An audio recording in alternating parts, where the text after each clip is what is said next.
Pada mulanya nak kena jelaskan bahawa kerajaan yang ada ni memang kita namakan kerajaan perpaduan, unity government, dan istilah itu dipertikaikan lah.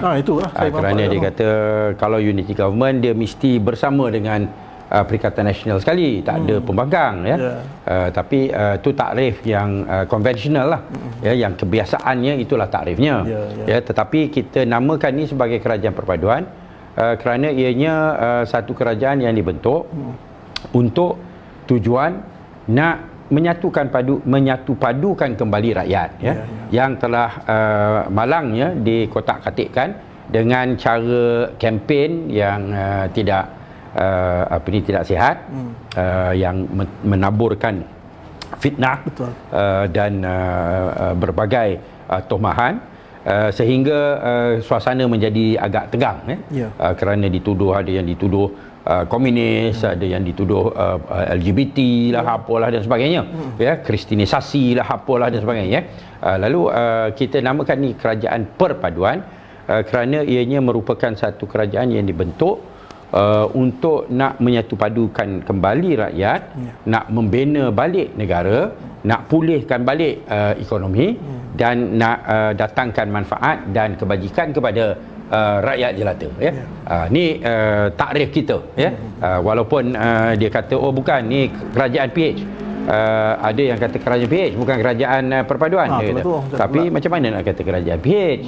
Kerana kalau dengan PH memang PH tak boleh nak bentuk kerajaan, inilah satu perkara mainan yang nak dilakukan, nak kelirukan, hakikatnya Perikatan Nasional telah pun ditawarkan untuk bersama, tapi dia tolak, dan dia tolak kerana dia pentingkan diri dia. Sebab dia anggap kalau dia tolak, Agong akan terima dia. Dia harap begitu mungkin, tapi cara dia tolak pun kurang macam biadab lah kan. Agong dah kata kalau setuju sign, dia sign lepas tu dia tulis tak setuju, so dan lepas tu dia minta diri, dia keluar pun dia tak cakap dengan reporter, tak cakap dengan siapa pun, nampak macam dia kata tak payah nak kan saya dah ada 115, tak perlu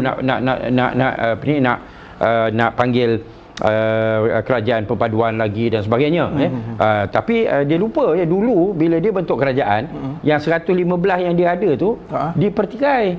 Dia tak ada 115 kan, dia masukkan nama Tun sekali, dia masukkan nama MP bersatu yang telah tak setuju dan telah meninggalkan dia, tapi dia masukkan dalam senarai, sehingga akhirnya bila orang cabar suruh pergi ke parlimen, tak mau pergi, dia gantungkan parlimen, dia isytihar darurat, digunakan pandemik itu sebagai alasan, dan kedudukan 115 itu hanya tercapai apabila dia dapat memujuk beberapa lagi MP untuk lompat kemudiannya, kerana dia dah ada kerajaan.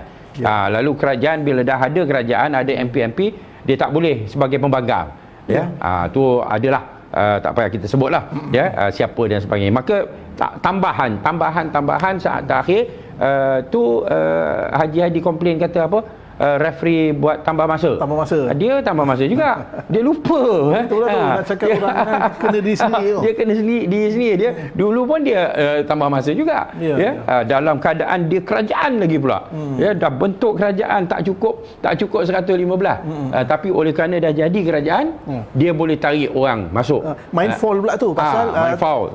Betul. Pasal dia gantung parlimen. Lepas tu dia gantung parlimen, dia isytihar darurat. Jahat dia orang ni, lagi teruk. Jauh lagi teruk. Tapi ulama ni dia sanggup halalkan apa saja, asalkan dia yang untung, asalkan parti dia yang untung. Ni macam-macam lah dia kutuk, tak payah cerita lah kan, tak payah nak sorok lah, dia kutuk yang di Pertuan Agong. Bila dia kata referee tambah masa, ahli goalpost lah, apalah, semua dia kutuk yang di Pertuan Agong, sedangkan yang di Pertuan Agong sedang berusaha untuk mencari penyelesaian. Ni yang kita kata bahawa dia mula koyak. Bila dah tak dapat kerajaan tu, macam-macam lah yang dia timbulkan. Sedangkan hakikatnya dulu dia lagi teruk. Dia buat lagi teruk, lagi jahat, lagi penipu, lagi pembohong. Tapi dia nak tunjuk macam kononnya dia bersih lah sekarang. Dan orang pula malangnya nampak ulama dia percaya. Sedangkan ni ulama yang penipu. Ni ulama penipu. Malang lah. Ada juga ulama yang penipu. Dan dalam keadaan yang paling terkini, nampakkan koyaknya dia nak buat gelombang hitam. Dia nak buat gelombang hitam kerana apa? Kerana dia kata Anwar tipu. Zahid Hamidi tipu. Dulu bila kempen kata tak nak Barisan Nasional.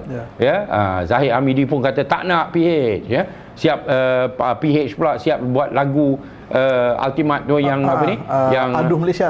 Apa dia? Hoya tu semua. Lepas tu ni sekarang ni dia orang pula nyanyi lagu Hoya. Dia lupa dulu dia berpakat dengan perompak tu pula. Tapi bila kita terpaksa, dia pilih dengan rela, dia pilih dengan rela. Dan nak jatuhkan PH, demi nak jatuhkan PH, dia rela nak bekerjasama, walaupun dia kata alah kami tak bagi dia orang jawatan, yang mana yang ada kluster mahkamah. Pada ketika itu nak jatuhkan PH, yang kluster mahkamah ni pun dia sanggup, kan, pasal nak jatuhkan PH, kerana kita sedang dakwa mereka. Tapi sekarang ni bila dah tak ada pilihan, Agong, yang di-Pertuan Agong dah beri peluang. Kamu bersamalah, tubuhlah kerajaan perpaduan. Apa ni, PH dengan PN siap kata jadi Perdana Menteri bergilir lagi. Walaupun kita 82. Betul lah. Tapi beri peluang bergilir lagi. Tu pun tak nak. Kerana dia kata dia dah ada 115. Walaupun pada ketika itu yang 115 tu kalau masuk yang 10 daripada MP UMNO tu, dah semua kena letak jawatan, kan? Betul. Tapi sekarang ni bila kena dekat Sabah, dia pula sibuk kena letak jawatan. Kelakar tak? Buat ni teruk betul. Tapi yang kat Sabah tu ada lain sikit. Kerana mereka bertanding atas nama GRS, bukan atas nama parti, bukan atas nama PPPM, bukan atas nama Perikatan Nasional. Dia bertanding atas nama GRS. Lalu bila GRS dah bersama dengan PH nak tubuh kerajaan perpaduan, maka yang MP daripada Bersatu ni dia kata tak mungkin kami duduk dalam Bersatu, kerana Bersatu mempunyai pendirian yang berbeza daripada GRS. Lalu adalah hujah, ada alasan, bukan lompat. Tapi oleh kerana hakikatnya pendirian Bersatu dan pendirian GRS dah bercanggah, kan? Tapi dulu bila dia ambil yang 10, dia kata aku ada 115, termasuk yang 10 MP daripada UMNO. Tak apa pula. Tak ada pula dia kata yang 10 MP ni kena letak jawatan. Apa ni? Putar belit. Teruk, koyak habis. Terdesak sangat nak jadi nak jadi kerajaan, terdesak sangat nak kekal sebagai Perdana Menteri. Dan memang kita nampaklah yang dia belanja semasa pilihan raya tu, nak kekal sebagai Perdana Menteri, nak kekal sebagai kerajaan, sanggup gadai habis semua, sogok semua, suap semua, rasuah semua, upah semua. Sampai yang video yang keluar tu kan, wallahi aku undi PAS. Ni rasuah Islam. Boleh pula, halal lah tu. Islamik rasuah. Rasuah wallahi Allah dengan nama Allah pun disambut, dia kaitkan sekali. Hancur ni yang kata jual agama ni. Ni yang kata jual agama ni. Teruk sangat. Ini itu yang berbalik pada persoalan yang kedua ni. Tadi saya beri persoalan kedua. Saya daripada apa yang Haji cerita ni, nampak lebih keterbukaan pada PH. Sebab saya nampak bila keadaan yang kucak-kacir koyak sekarang ni kan, di belah PN, ketika PH dahulu ketika jatuh kerajaan disebabkan langkah Sheraton, adalah sedikit langkah untuk mengembalikan mandat rakyat.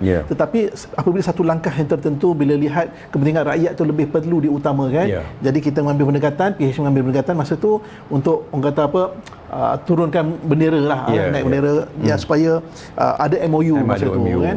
Jadi keadaan agak terkawal, tenang sikit.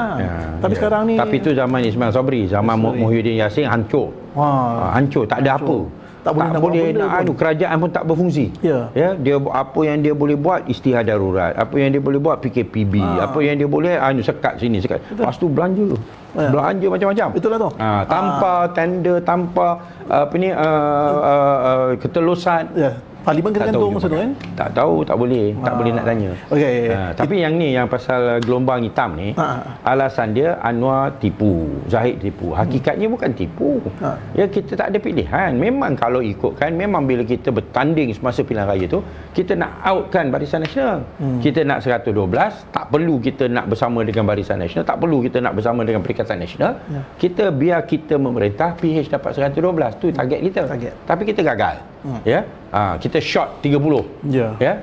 Kebetulan kita nak bersama dengan Perikatan Nasional, dia tak nak. Lepas tu Barisan Nasional pun bukan Zahid tipu, Zahid pun lawan all out.